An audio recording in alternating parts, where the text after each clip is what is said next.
身心动作教育2。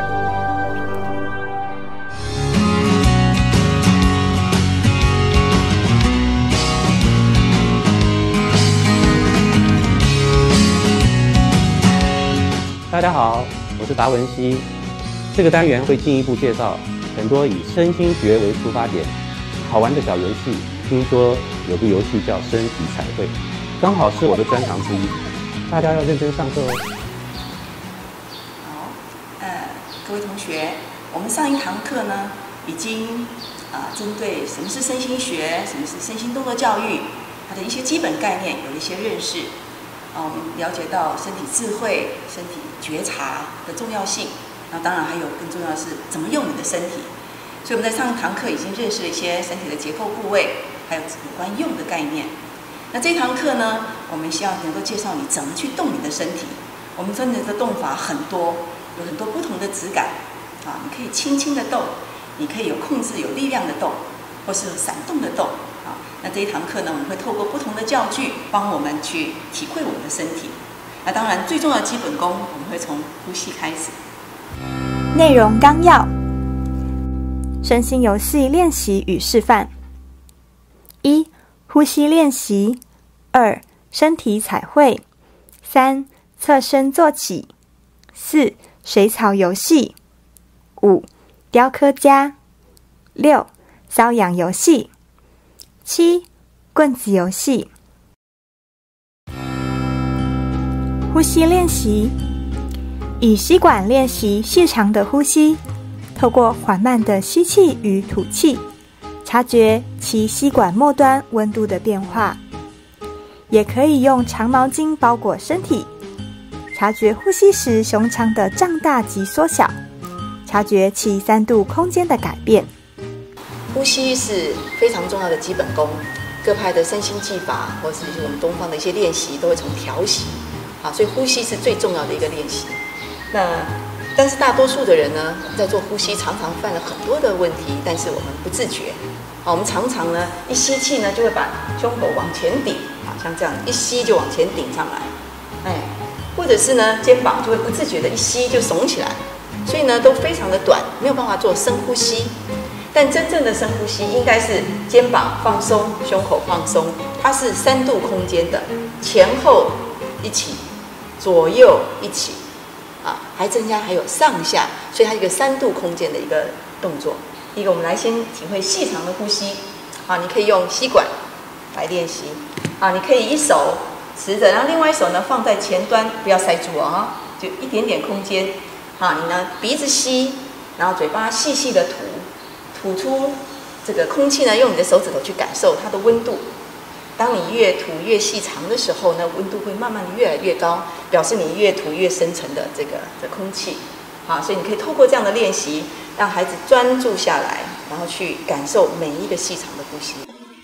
好，我刚刚看同学们做的动作大部分同学都做得很好，专心。可是有小的同学呢，你们在吸的时候会变成一个肩膀耸起来了，可是你可能不知道，老师提醒说，你肩膀耸起来了，你才可以想到越下去。这个就是一个习惯。我们常常在呼吸的时候，常常可能用了哪些部位特别的想去用力，可是你不知道。所以老师提醒你，你要去听到，这叫紧，你要赶快放松，这就是身体的声音。你听到了，赶快放掉。你呼吸需要用到这边吗？不需要。我们上次教过，对不对？胸锁关节跟胸腔是分开来的，胸腔就胸腔动，你不需要用肩膀去动你的胸腔，所以你肩膀要尽量放松然后呢，慢慢的吸，慢慢的吐那我们可以透过长毛巾的使用，整个身体要包裹在一起。那我们握的地方呢，就这样握在这个中间的段落，但是我们不是握这一边，我们要对面这一边握在中间，然后我们可以打这个对角拉开，好像一个交叉的动作。我们原地吸气，吐气的时候就向两旁边拉开，这时候你把气吐出来，整个胸腔的是缩小的。吸气，3度空间的前后左右都胀大，来吐。透过这样的一个练习呢，我们可以避免就是每次吸气就是往上耸，而忘了整个胸腔这个3度空间的感觉。原来只要透过简单的吸管以及长毛巾，就能练习体会自己的呼吸。虽然我们一天当中没有一刻不呼吸，但是也没有什么机会可以静下心来，全神贯注在呼吸上。身体彩绘，让身体在地面自由随心的活动伸展，透过身体各部位螺旋式的旋转，让一般不常使用之肌肉筋膜得以运用，达到舒展身体的目的。接下来我们来做一个暖身的活动，非常棒，叫做身体彩绘。大家知道什么叫身体彩绘吗？知道。猜看看，彩绘，你一想到彩绘是什么？颜料。哦，颜料铺在人身上啊。还有呢？画在你的身体上。画在我身体上。都不是耶。我们要利用身体彩绘这个练习呢，去松我们的身体。所以呢，我们要透过想象哦，在地板上呢有一层你最喜欢的颜料，然后你的身体要在上面滚，滚动的过程当中呢，就让那个颜料很均匀的涂满你的全身。想象的，透过这个动作，这个想象，你的身体会产生很多螺旋的动作。你看，你不会这样硬，对不对？你一定会滚，你滚的时候就有螺旋的动作发生。那这会打破我们平常很多时候都是线性的动作，我们比较少螺旋的动作。这螺旋的动作对我们的身体来讲是非常好的，而且是非常自然的动作，不可以这样子哦。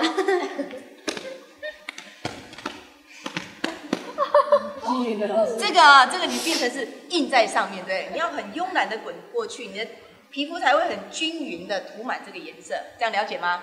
要不要试看看？要。好，来，我们试看看哦。来，你的手背呀，有些部位有的太快了，那个还没涂上颜色就跳过去了，慢一点，很慵懒的，好像在床上赖床一样，很慵懒的，让身体的每一寸肌肤啊，都涂满你最喜欢的颜色。眼睛闭起来，真的去听一下你的身体。然后你的脚可以有不同的角度打开，然后让内侧的大腿也去能够涂到地板哦。原来身体彩绘不是真的拿画笔，真是的，我期待了好久。这身体彩绘透过螺旋转动身体的方式，可以舒展开平常不会用到的肌肉，也难怪大家都会觉得赖床是件很舒服的事情。透过身体彩绘，我们会打破很多习惯的动作，因为我们平常都比较是线性的动作在进行。那身体彩绘，因为你在地板上滚动，让身体的每一寸肌肤要去碰触地板，所以你身体自然会产生很多螺旋的动作。那这种动作形态呢，会让我们身体的就是筋膜跟筋膜之间叫做有 fuzz 这种体液呢，可以把它溶解掉。我们每天早上起来如果你觉得早上起来怎么紧紧的，事实上就是筋膜跟筋膜之间产生的这种分泌物。那这种分泌物平常一个受伤伤了以后呢，你1天不动2天不动，慢慢的这些体液它就粘连住，它粘连得住了，可能就慢慢就整个僵硬在那里，疼痛会更严重。所以如果透过这种很轻柔的蠕动的动作，可以把这个体液呢溶解掉，就不会有粘连的现象。所以身体彩绘其实是非常好的一个动作练习。每天早上起来，你可以在床上赖一赖，做一下彩绘的动作，就可以把身体很轻松的松开咯。侧身坐起，透过认识人体结构与地心引力的关系，学习如何用最省力的方式由躺下至坐起。看看躺下去，如果要侧身，你会怎么起来？一样哦，我1数到20哦。来，先躺下去，好呗。你不要管别人，做你自己的。你的身体，你想想看，你要怎么侧身起来是最省力的？4，才4而已，5，你都已经做到最后了，6，好辛苦啊，7，8。看来大家已经非常习惯这短短的起身动作，从床上爬起，坐起来，不过是一瞬间的事情。这样的动作也有什么要特别学习的地方吗？哎呦，它为什么会往下掉？地心引力。地心引力，对不对？好，我现在躺着，地心引力在哪里？下面。在它的背后，对不对？所以我如果手拿起来，我如果放松，它会怎么样？掉下去。所以也就是说，我如果你们刚刚好多人都这样起来哦，包抖。你这里要怎么样？肚子是不是要用力？不用力它起得来吗？起不来，很辛苦的，对不对？所以我说要侧身起来，侧身往这边或往这边都是顺着地心引力。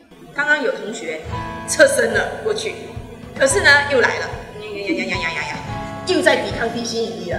有没有刚刚有同学这样？好辛苦哦，这样起来好费力的，而且你看半径这么长。哦，原来连起床的学问都这么大。我们虽然看不见地心引力，可是它却无时无刻的在影响我们。究竟什么才是最省力的侧身做起呢？先往那边的手带过去，这个手轻松的挂，一边螺旋一边屈，这个脚一顶到以后，可以身体就过来了。然后我们手继续往前，前额继续走，好到这边，你可以想象哈，这个骨盆在这里像一个跷跷板一样，我这边一卷往下，让你的脊椎一节一节一节，头是最后，头最后才到垂直的位置，这整个过程是最省力的过程。水草游戏，透过水草形象的动作模拟，学生两一组，一名学生扮演水草，一名学生扮演海流，让学生学习身体柔软、缓慢、连续的运动方式，并学习对他人身体的尊重。水草就是在水中随着海流飘来飘去的东西，是缓慢的、柔软的。透过水草游戏，可以让大家尝试另外一种动作模式。我们来试试看吧。大家知道水草吧？水草的质感是什么？柔软。它在大海里面，对不对？它的根长在那里。可是呢，大海这边吹它，所以它可以飘动，它是一个很柔软的感觉。我们现在就要用身体来体会这样的一个质感。那我们每天生活动作都非常的紧张，一种力量。我现在希望你去体会另外一种力量，去感受身体的力量。我是水草，它是大海。大海呢会就是不同的角度呢去这个吹动的水草所以它不同的部位去碰，那它碰也很温柔，那大海不会那么用力的这样打，对不对？大海一定是很温柔的。所以呢，孩子们要学习怎么样去尊重别人的身体，用轻柔的方式去碰触别人。同时你要去思考，我用哪个部位，怎么样的方向，它可以有什么样的回应。当然你可以有进阶班，进阶班你可以有不同的方向，两个力量进来，但是始终是保持轻柔的。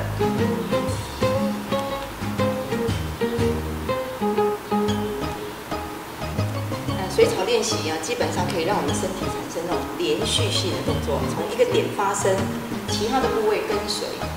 那希望可以透过这样的直立练习，让你体会什么叫做连续的感觉，而且呢，可以改变我们这个不同的使用方式。我们日常生活当中常常都是比较断裂的，或者是直接的比较少轻柔的连续的这种动作质感。透过这种练习，我们可以增加更多的身体可能性哦。雕刻家，学生两一组，分别扮演雕像及雕刻家。雕刻家可随心操控雕像的动作、表情，学习身体各部位的可运用方式，学习对身体的控制，并体会他人雕塑自己身体的方式，看自己有何不同。这个游戏单元呢叫雕刻家我们透过对身体的这种雕塑来学习怎么样控制身体。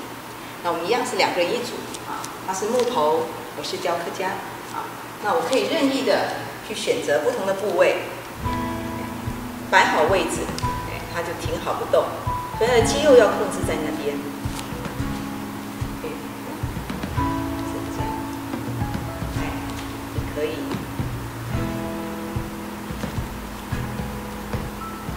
所以你可以尝试各种各种方向的动作，就像是在雕刻一个木头一样。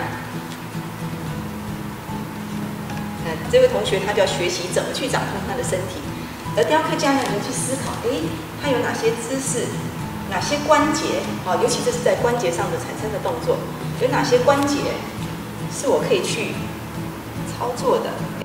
水草游戏是柔软的，雕刻家刚好相反。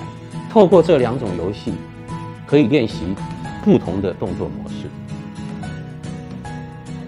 我是木头。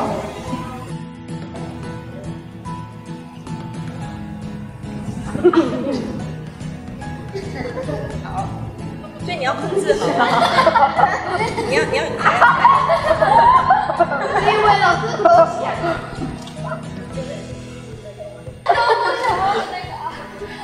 你要给老师提问一下。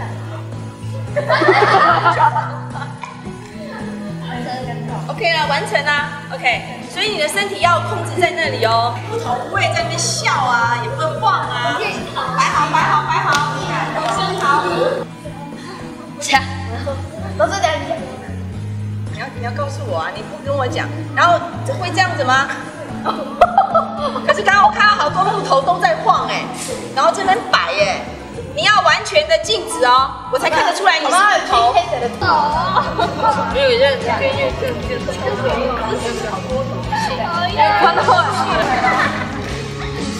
你表情都雕出来喽，有不同的空间啊，对，表情都雕出来啦。好，可以有表情。所以你可以摆出各种各式各样的造型，让身体呢在不同的空间，因为平常你自己有些空间位置是可能不会产生的，透过别人的雕塑，你可能会发现你原来还有更多的可能性。瘙痒游戏，学生2一组，分成瘙痒者和被瘙痒者，透过这种快速的反应动作，体会身体最本能的反应，并学习尊重他人的身体。这个单元是瘙痒游戏，瘙痒游戏呢是一个非常好的这个自然动作的一个探索。透过一个外在的刺激，你学习怎么去闪躲所以在反应上协调敏捷都是一个非常好的一个练习。那我们来试看看怎么进行那这个他是被瘙痒者我们有2个位置，一个是在躺姿，那我是瘙痒的人。基本上呢，你不一定要直接碰触到人家身体，就是给他一个好像一个外来的刺激这样的一个方式就可以我们可以不同的角度，他身体就要去回应我。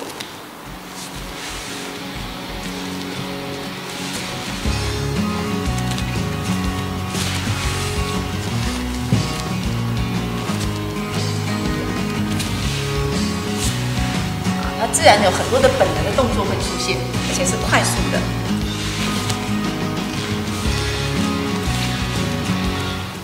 OK， 好，这是在躺姿，也就是限定它都是在这个最低的水平位置，不然很多小朋友会一直滚来滚去。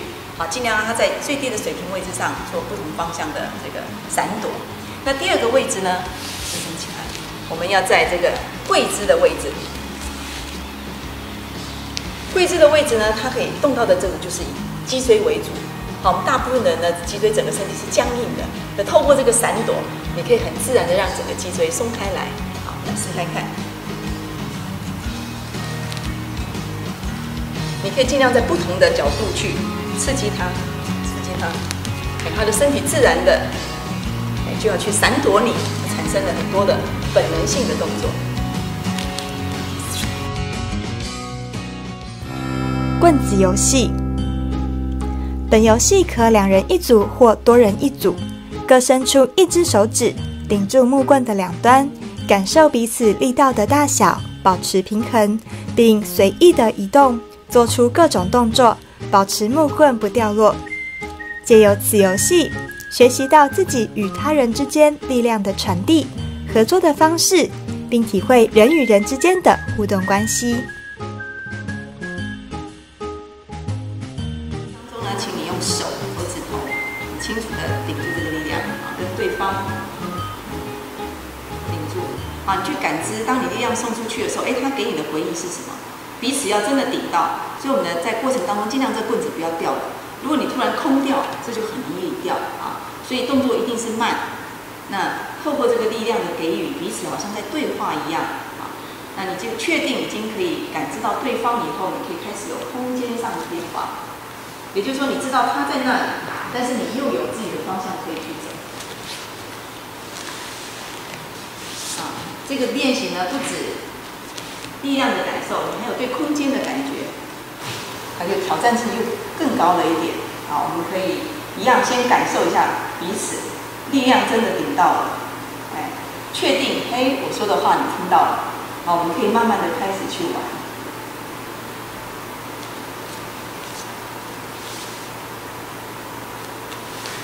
你也不知道会发生什么，所以到了不同的位置，你要去解决问题。这里我怎么过来？彼此的关系是什么？非常重要的一个彼此的沟通的，只是我们不用语言，我们用身体的力量。OK， 那我们可以呢，2个人、3个人、4个人、5个人，可以是人数增加，非常挑战，而且需要团队的合作。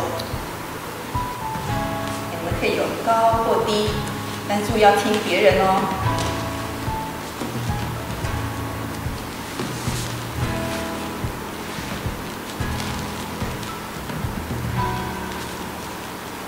可以再慢一点点啊！你看，当你来不及的时候，它就会掉落了。所以呢，每一次呢，你一定要去听到别人啊。如果你一直跑，它来不及了，它就会掉落啊。所以一定要去听到彼此对方。你可以主动的去穿梭啊，但是呢，要留意一下跟别人的关系。如果卡住了怎么办？想办法解决。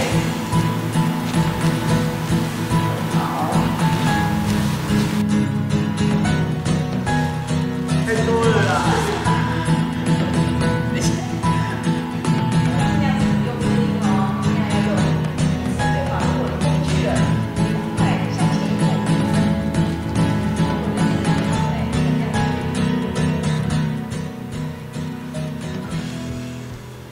除了感知自己的身体，去感知到别人的力量，当然还有团队的合作啊。怎么样可以让大家除了自己之外？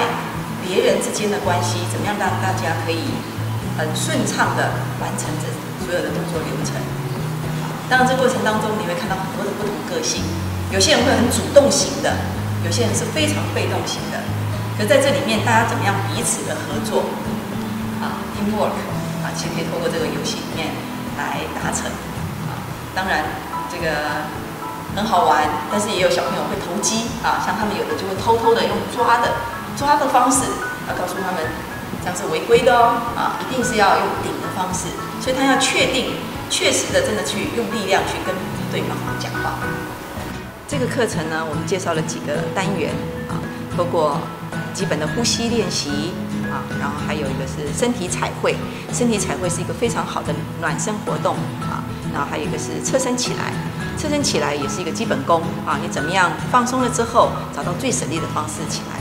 这3个基本练习呢，都是我们在进行任何声音动作教育课程一定会最开始学习的东西。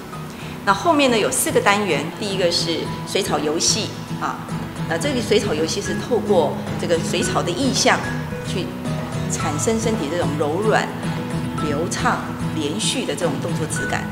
那第二个呢，雕刻家啊，它是透过这种对身体结构的控制操作啊，你要去找到你的核心，找到你的稳定啊，是非常好的一个控制力的训练。那第3个是瘙痒游戏，好，透过一个外力的进入，你怎么样去做闪躲的一个动作啊，刺激你的反应啊，你的协调啊。最后一个是棍子游戏。那棍子游戏呢，透过跟别人的关系啊，因为在身心学里面，我们除了觉察自己，还有自己跟他人之间的互动。那刚开始在教这个动作的时候，或者这些课程的时候，很多小朋友都会觉得好奇怪哦，然后都身体很僵硬。但是一定有耐心的告诉他们，这是非常重要的。你怎么样去听，怎么样去跟你的身体对话慢慢的他们都会改变了。曾经有一些小朋友，他们刚开始要静下来做呼吸练习，都像毛毛虫一样，但后来经过几次练习以后，他们一进了教室，他们就静下来。